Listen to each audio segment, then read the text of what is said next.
So, Caity, your favorite question to get people to ask themselves is if nothing bad would happen and nobody would get hurt, what do you want? Which is a great question. Yeah. Because questions are always the answer, right? Always. People are looking for answers in statements. I see so much of it online, and I even hear a lot of it in person now, where people are wanting the answer in a statement. Yet the answer largely exists in a question. Because when we're seeking statements, we're creating finality, and our brain actually doesn't enjoy that. Yeah. Our brain is actually built to be expansive and to seek more constantly. And so when we seek an answer in a statement, our brain just goes, oh, okay, and then ignores it and does nothing with it. So if someone says to you, you know, what's the fastest way to get out of victimhood? If you give them a statement, their brain will actually disregard the statement and they'll just keep doing whatever they were doing anyway. Yeah, it's kind of like the brain goes, oh, there's the full stop, complete. Finished. Yeah, close the tab without actually finding what it needs to find. Whereas if you ask them a question, then all of a sudden their world opens up. Yeah. And it actually gives rise to more questions and more questions and more questions. Yet the human psyche, rather than the brain itself, the human psyche is constantly seeking to close the loop. Yeah. Right? Constantly seeking for finality. Yeah. It's constantly seeking the result. And so we've got our brain working to find more, and we've got our psyche or our psychology looking to minimize everything and shut it down and put it in a box so that we can neatly package it and just look at it within the confines of its own box. And so when we say questions are the answer, and we have that brilliant question, which we'll come back to a bit later, we have to start asking, what are the questions we need to ask? Yeah. How do we even start asking those questions? Because I think a lot of people never ask questions of themselves because they're afraid that if they ask that question, it'll expose these beliefs that they have that are destroying their life. Yeah. And their brain will protect them from that if it's programmed to ignore it. So say, for example, someone is wanting a new relationship and they're really keen, they've got themselves together, they know exactly what they want, they've become the person that they want to date, and now they're they're starting to go out and seek relationship. And every time they go to get ready, something goes wrong. Yeah. They lose their car keys. It suddenly rains and they're late for the bus. Yeah, they're stuck in traffic. They're stuck in traffic. Yeah. Someone calls with an emergency and they'll just say that it's circumstance. When actually their brain is actually creating all of those things in order to not experience the best possible relationship. Yeah. And there'll be an underlying belief there. And so in relationship, for example, it might be, what will happen if this person actually gets to know the real me? The version of me that turns up on time, the version of me that's relaxed, the version of me that is self-confident, the version of me that loves myself. What will happen if they know that? And so they create all these other external dramas. And you might be thinking, how do you create an external drama? Well, energetics are a huge thing. Massive, yeah. Right? And so you'll be surprised how far your energy can reach in order to create a problem for yourself to not experience the best version of you. And so the questions you need to ask yourself are, what is the question I need to ask in order to change the way I'm currently living my life? Yeah, absolutely. I feel as though we speak about this a lot in wanting to find another pathway. And the question that's dropping in for me is one we have spoke about a lot on the podcast, which is how can I? Yes. And I really want this podcast to almost go down a different path to go, hang on, what is it that I'm not wanting to create? So like you just said, okay, what would happen if this person really knew me? Yeah. It's like, what would happen? And have you allowed yourself to answer that question? Have you allowed yourself to go, oh, what actually comes up for me when I answer that? It's like, well, maybe I'd have everything I want. Okay, well, what's everything that I want? And it's like, you're going to be able to chunk down within your own self to go, okay, this is actually what I'm seeking right now. Yes. And do I have the courage to now go and get it? And equally, what if what they want is something they don't currently have themselves? So That was a bit of a roundabout question. So this will end up being a podcast of questions. Love it. Which is what happens when you hang out with people like us, is this question after question. So they've decided what they wanted and they're still creating being late for the date, for example, because we can only receive what we're willing to give ourselves, right? Yeah. And so if we're going on this date and the core question we're needing to ask is, what am I afraid will happen if this works? It's not, I'm afraid they'll love me, or I'm afraid I'll have a great time, or I'm afraid I'll be in love. It's, I'm afraid I'll have to love myself, which is so big. Yeah. Right? Huge. It means forgiving yourself. Yeah. It means accepting yourself. It means accepting everything that's happened to you. Yeah. And like, it's huge. And so people avoid, they'll ask a few questions.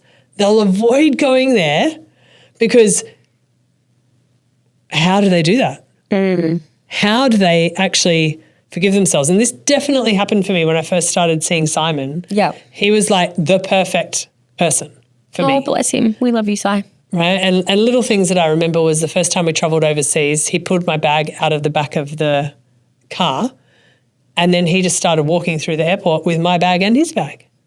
And I remember grabbing it and going, hey, I can do that. Because I was like, I've finally just gained my independence after that 13-year abusive marriage. Like, I've got my independence back. I'm going to carry my own bag. Yeah. Really, what I was doing was saying, my last husband carried my bag and he hurt me. So there's no way I'm going to let you carry my bag because then you might hurt me. Really, what I was saying was, I'm not good enough for you to carry my bag, because if I was good enough, my first husband wouldn't have broken up with me, had an affair and broken up with me. You know, really what I was saying was, I don't deserve your kindness, because actually going through my divorce, I was unkind at times. Right? And so are you willing to question yourself enough to be more than self-reflective? Self-honesty. Radical self-honesty. Yeah. And I feel like that's the thing that it is literally the key that will unlock everything in your entire existence. Like, if you want to have a fabulous life to the freaking 10th degree, it is having the courage to be honest with self. Yeah. To actually go, hang on, how, and it's again, I know we ask this question all the time to each other. It's like I say to you, I've said it to you 100 times, I reckon, in the last week. How am I creating this?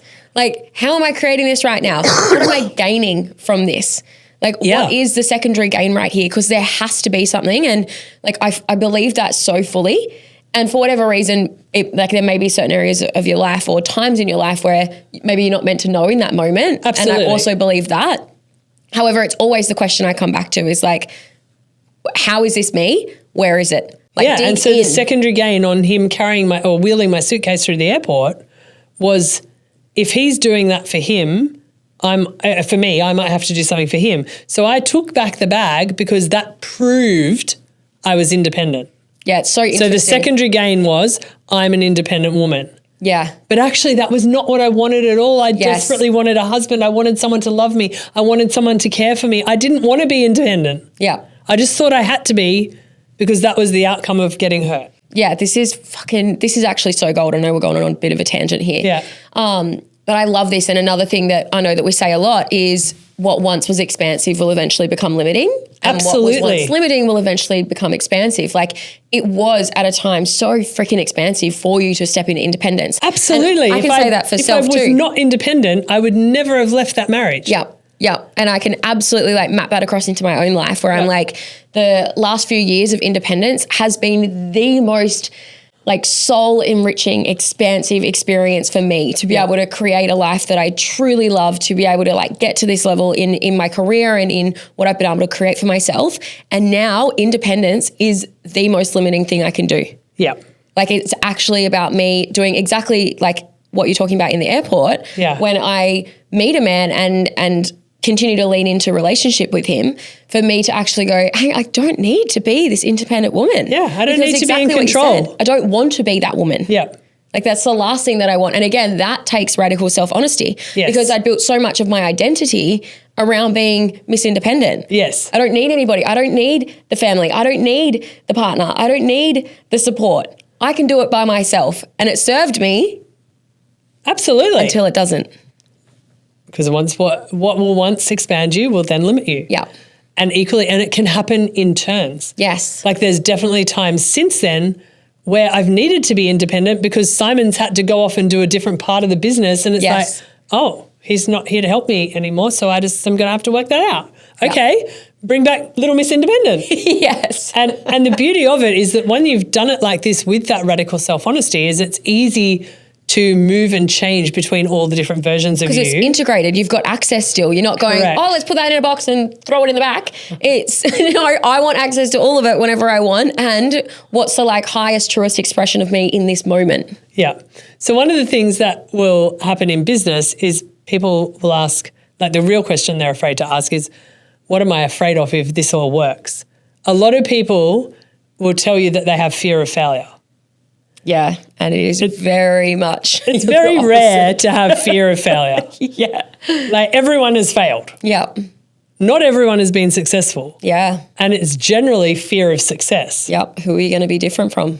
And that's the biggest thing, right? When people start making money, it makes them different from their peers, from their family, from the people who they've had connection with. Yeah. And it often puts them in a place where they can no longer relate. So I know my son-in-law has had huge success in his business, and his partner or fiance, who's 22, is extremely successful. And she's completely unrelatable to all of her peers. You know, she drives a beautiful car. She can go on beautiful holidays. She has a stunning engagement ring. And that's very normal for her because that's what their relationship has been able or allowed them to create. Yes. Yet she finds it difficult to listen to someone say they can't go out to dinner because they don't have the money, or they can't go on a holiday because they don't have the money. And she remembers what it was like when she didn't. However, she also knows that it was just a bit of hard work that got them to where they got to. And so she doesn't tolerate the excuses anymore of someone saying they can't. Yeah. And so when we start talking about business and being afraid of, you know, what will happen if this works, that fear of success is never about the success. It's about who will I be different from and how will I handle it. And the biggest problem with that comes with if you're going to be different from your family. Yeah. And I think like on that, it's can I hold my own when I'm different? Because if you are wanting to create incredible success for yourself and that isn't what you grew up in or not where you come from, it's going to be different. Yeah. You are going to be different from your peers, from the people you went to school with, from your family members. And it's like, do you have the courage and again, the self-honesty to go, no, this is what I choose. And can you choose it with conviction? And hold it with 100% certainty of self, knowing that it's knowing your own intentions and knowing, okay, no, this is who I am and this is who I choose and this is why. And being able to stand in that with full conviction, I think is so important and so powerful. Yeah. Because not everyone's going to get it. And I think that is like one of the biggest lessons in it. Yet it's not, again, it's like that's the lesson that you hear and feel. Yes. But then it's coming back to, can I hold myself in it regardless? And can you hold yourself in all of it? Yes. Right? So I definitely know that after I first split up with my first husband and I was dating, I would tell my mum everything that was wrong with everyone. Mm-hmm. And so my mum worried because I couldn't hold myself in dating. She couldn't hold me in dating. Yeah. And it's the same with, you know, when you're young, if you get married young, you tend to tell your parents everything about your relationship. And so your parents form this opinion of your relationship. Yeah. And actually it's one-sided. Yeah. It's actually just the version you're telling them. And it's got nothing to do with what's really going on in the relationship. It's the same with when you have kids. Like, I know that there's a lot of grandparents that think that their grandchildren cry all the time because the parents only ever tell them about the times their child is crying. Yeah. Because that's the hard time where they need support.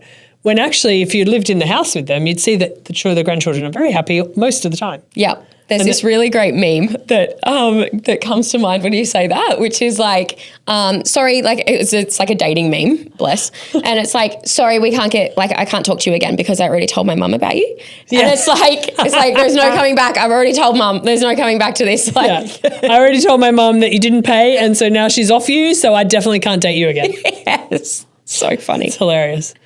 It's a real thing though. Yeah. And so we need to do, again, that radical self-honesty. Yeah. What is it about us that we're afraid of learning or working out?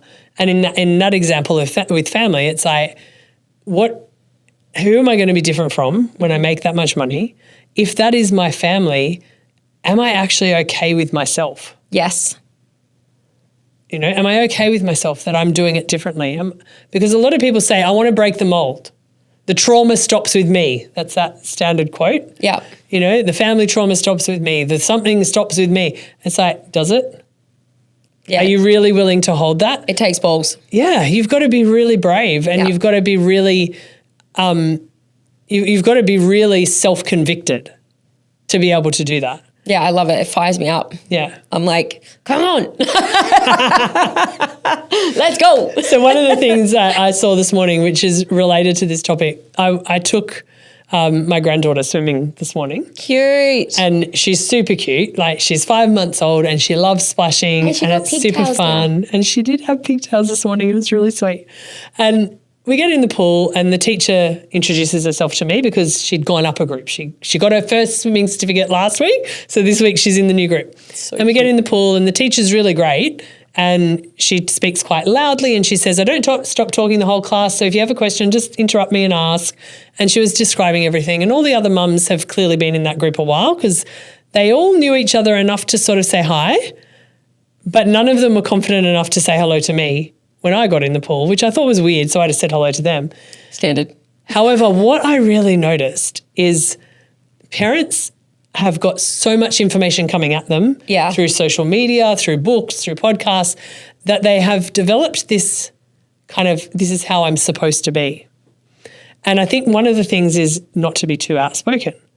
Because the funniest thing to me happened when you're swimming with little babies, you're holding them up under their chest kind of like this so that they're straight out and they're kicking their legs and splashing their hands, and you sing songs to them. Yeah. Well, I'm singing loud enough that Hazel can hear me over the splashing of the water. And all these mums, they're singing like a whisper. I'm like, your kids can't even hear you. Your kids can hear me. They can't hear you. And it's like they're so worried about being the nice, gentle, regulated mum. Got to do it. I'm like, your kids need to learn excitement as well. Like, yes, they need nervous system regulation. They also need to know how to burn off steam and how to have a great time. Yeah. And I'm like, there's this whole thing of, you know, the question is, what am I afraid of will happen if I'm not the perfect parent? Yeah. What's a perfect parent? Yeah, actually, this is such a great point because it's like I've never met one. Predetermined like success criteria that are woozy wagazi, but we've never actually identified it. Mm-hmm. So it's like and I'm not a parent, so I'll fucking take it with a grain of salt. Same. But it's like in any area of life, it's like, oh, I need to do it the right way. I need to do it the perfect way. But you don't even know what that is. Like, you haven't even sat down with yourself. You haven't even said what your evidence criteria for that is. So like, it's this like unachievable goal. Is it I'm a perfect parent if my child sleeps for an hour? Good luck with that, because they don't always sleep for an hour. Yeah. And sometimes they'll sleep for 3. So does that mean you're an extra perfect parent? Yeah. Like, it's the same in business, really. I'm successful when I hit a 10K month, a 20K month, a 50K month, a 100K month. Yeah. The goalpost will always move. And not only that, you won't be perfect. Yeah. You won't be the best version of yourself, because if you are the best version of yourself, you're probably dying. Like, I literally have this belief that when you hit that, you know, you peak as a human, and then you eventually, that's the end of your life. Yeah. Right? And it's like, and not that you peak and that's the end of your life, but you peak and you enjoy that peak, and then that's the end of your life. And so I wonder whether when people are examining themselves and asking themselves these questions, they haven't even determined what the criteria is. Yeah. So it's like, I'll know I'm good when, but they never actually say what the when is. I know that I'm rich when I have $1 million in the bank. Well, do you? Because probably by the time you've got $1 million in cash in the bank available to you, banks won't even exist. Yeah. If you're just starting out now. So like, you've got this criteria that's almost static. So I'll be a great parent if my child is toilet trained by the time they're 2.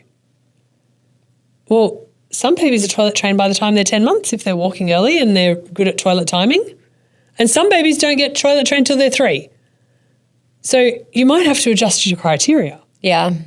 Particularly with parenting, but equally with business and relationships. Yeah, I think it's with the criteria talk, it's the, like, how rigid are you within it? And Yeah. is there any flex? Like, what level of grace do you give yourself on either side of it? And really it comes back to that, like, it's the concept of behavioral flexibility, yet in the concept of the goal. It's like, are you able to like pivot it slightly, or like, are you able to flesh it out a little bit more so that you've got those clearer kind of like goalposts to move towards? And are you kind to yourself when you realize you're not? Yeah. Right. So I know for our team, this month has been a funny month because we set a massive target this month and we've come up short. Yeah. And we've hit just over half of the target. And yet that over half of the target is still way more than most businesses do. Like, it's a huge month. And a lot of us, at times through the month have gone, oh my God, the numbers are so bad. Oh my God. And then it's like, I think last week it was really great. We all sat on the team meeting and we didn't even mention the numbers because we'd all seen them. And I think all of us had just got to the point of, actually, that's actually really great. We actually did really great. Okay, we didn't hit target and we did really great. Yeah. And so there's a level of self-acceptance that has to happen where you kind of move the goalposts and go, okay, the big goal's still there. And all that means is next month we have to do better. Yeah. There's nothing more we can do this month. There was definitely illness in the team. There was a whole lot of reasons that could be seen as excuses. However, they were there. Yeah. And they were real for us at the time. So we go, okay, you know what? We accept ourselves and we move forward. Yeah. And I think that's the biggest thing is when you set these criteria that are so rigid that you can't accept yourself and you can't move forward, then you start down that whole self-sabotage pattern. Yeah, because you just beat yourself into the ground. And then it's like, if we go back to the talk of energetics, it's like, what do you think's going to happen? Like, it's like nothing. It's like, okay, I want to achieve these amazing things, but I'm going to make myself feel as shit as possible. Yeah. It's like, hang on, we're making the gap bigger here, not closing it. So yeah, and it's really interesting. I definitely used to do this with health. Yeah. Like with health, it was like every time I got healthy, I got sick and needed an operation. And for a long time, it really prevented me from even caring about my health. Yeah. Because it was like, well, I'm healthy enough. Like, I'm fit enough that I can walk. I'm fit enough that I can dance. I'm flexible enough that I can still do the splits. That's okay. That'll do. When really the issue was I was petrified of getting sick and needing another operation. Yeah. And it took a long time. Like, it took me nearly 10 years to overcome that and go, you know what? I'm actually going to focus on my health.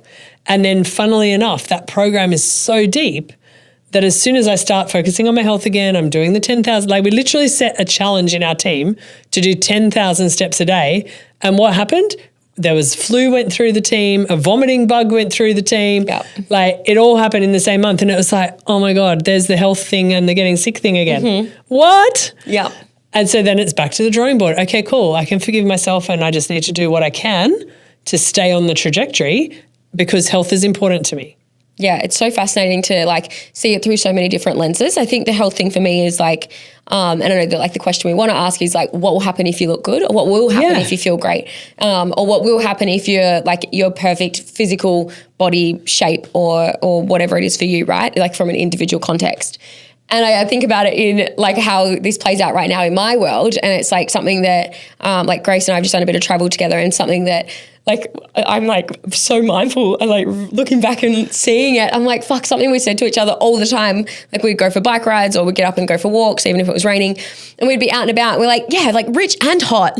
Like rich and hot, like That's both so great. and like we get to be both. Yeah. Because I definitely can see the pattern in the past for me has been like, okay, like if things are really fucking firing in career, then I'm probably not getting my steps in. Yeah. Or like I'm not prioritizing getting to the gym. And I'm like, no, rich and hot. Like in the past, I've actually done the stupid thing of if I lose much more weight, I'm not going to fit in my clothes, and that's going to be expensive.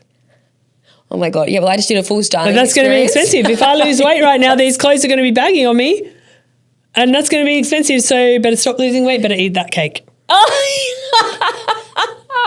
I did eat a lot of cake when I was away as well. I noticed. I also get to eat treats. I saw the pictures of the cakes. Oh my God, they were really good. I was like, I want one of those jam cakes. Every time we were sitting, I'm like, oh, I wish Liz was here. Where's my friend? Because you can have your cake and eat it too. Absolutely, you can. So we've asked a lot of questions. We have. In this podcast episode, and I would really love for our audience to reach out to us and let us know some of their answers.